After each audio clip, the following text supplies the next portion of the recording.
headlines throughout the week, where we dissect into detail of what are some of the big stories and what does this mean for Kenya and for Kenyans. And of course, it has been a very interesting week, from whatever has been happening in Kiambu to, of course, the state of the economy also taking center stage. But before we get into our first area of discussion, I'd like us to set the tone actually by having this first report where Kenyans can expect a better year ahead compared to last year, which was predominantly characterized by a dry spell, which was made worse by a credit crunch that saw hundreds of companies retrench staff as they downsized from the effects of a struggling economy. But this year, things will be different. According to the Central Bank of Kenya, the economy is projected to grow by about 6.2%, mainly driven by improved rainfall and enhanced access to credit. As he walked in, smiling, tightly clutching onto his trademark blue folder, CBK Governor Dr. Patrick Njoroge had some good news to share with Kenyans on the state of the economy. I hope this is a year that will push us to greater strength. From strength to strength, we need to move. As the new year gathers momentum, key sectors such as manufacturing, agriculture and banking are expected to perform better this year, marking a relief to Kenyans who have for the last few months endured a high cost of living. Banking sector, this remains resilient and stable. Liquidity risks continue to ease, and obviously there's better distribution of liquidity in the sector. The renewed optimism in the economy has been bolstered by government efforts to cut down on wastage through tough austerity measures, coupled with firm directives from the president to clear all pending bills owed to suppliers who had transacted business with the state. The national government has virtually cleared all its pending bills. Okay? And these are the current ones we are talking current. It's true there are some historical pending bills which are being looked at. Access to affordable credit will also spur the country's economy in 2020. Dr. Njoroge notes that credit in the economy grew by 7.1%, which is a show that things are gradually picking up as banks warm up to the post-rate cap regime, with more Kenyans having the ability to borrow. The export side, tea and horticulture have not been doing too well towards the end of the year. At the beginning of the year, they were doing well. But towards the end of 2019, they weren't so hot. Imports, on the other hand, have continued to contract, largely driven by the reduction in SGR-related imports. It's not going to be all rosy, though. Businesses that are in the export front may experience challenges as the global economy faces uncertainties thanks to the ongoing trade wars between China and the United States of America. Global economic outlook. This is looking worse by the month. So you can see things, no matter how you slice it, things are not looking great in the global economy. The central bank, however, holds that the economy is expected to be resilient despite emerging risks, with overall inflation now standing at 5.8%.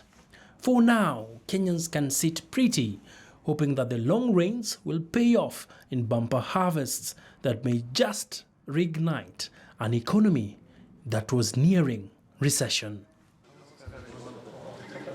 Abi Agina, KTN News. Well, that first report sets the stage for us for our discussion this afternoon. And I'll be speaking to our resident analyst, that is Ken Gishinga, CEO Mentor Economics, and also a renowned economist. Thank you for making time for us. Thank you, Abi. And seated next to me is a face that is also familiar to Kenyans. He used to be the Director General at the National Treasury, and that is Wahoro Ndoho, who is also the CEO at GovCon Consulting Group. Thank you, sir, for making time. Thank you. Let's just open up this discussion, Ken. It has been a very momentous week, of course, a lot of drama in Kiambu. But coming to the serious side of things, the central bank governor is very bullish, saying that 2020, there's a lot of positive optimism in terms of how the economy will perform. How true is this from a sense of looking at the key fundamentals of the economy? I'm glad you talked about the key fundamentals. And there's no more important fundamental than cash in circulation. That's the amount of money in your pocket, in your M-Pesa. And I've never understood why the CBK never really talk about that, because that's the most important statistic. The governor talks about the liquidity in the banking sector being very high, yes, but that doesn't really matter. This is banks lending to each other in the interbank market. That doesn't really help the mama mboga out there. What we need to address is why cash in circulation is at its lowest point since 2015, and what we need to do to increase that. You've seen rents are coming down. A lot of things are coming down because of the cash in circulation. So for me, unless they talk about that, I think it'll be very hard for Kenyans to really take these reports very seriously. That reminds me, during economics class, the velocity of cash. Absolutely. And Horo, what do you make of this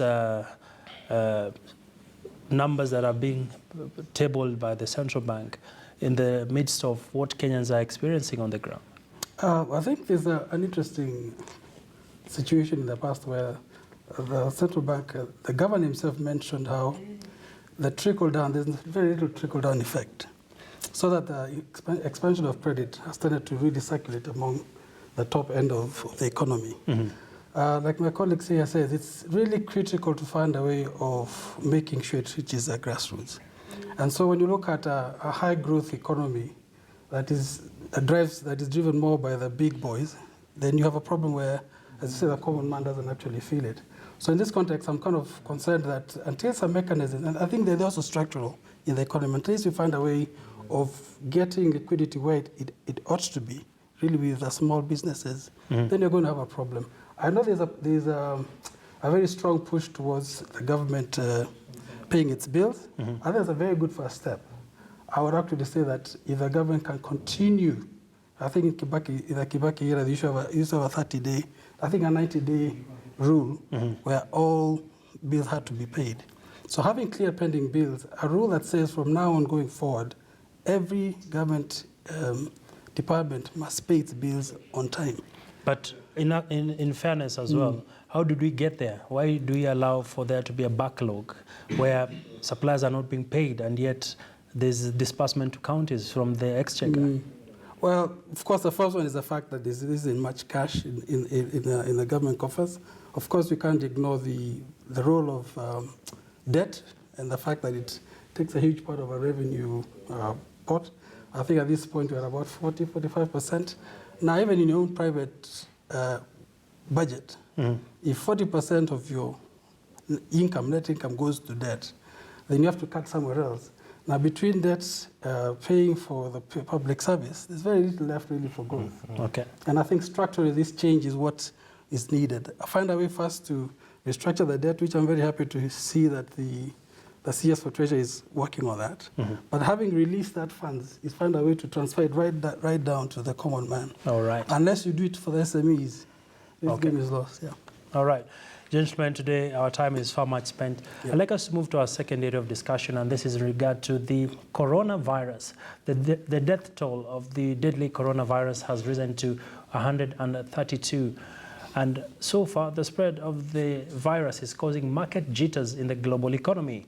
The Chinese market, which was still under recovery following the bitter US trade war last year, is facing yet another threatening epidemic.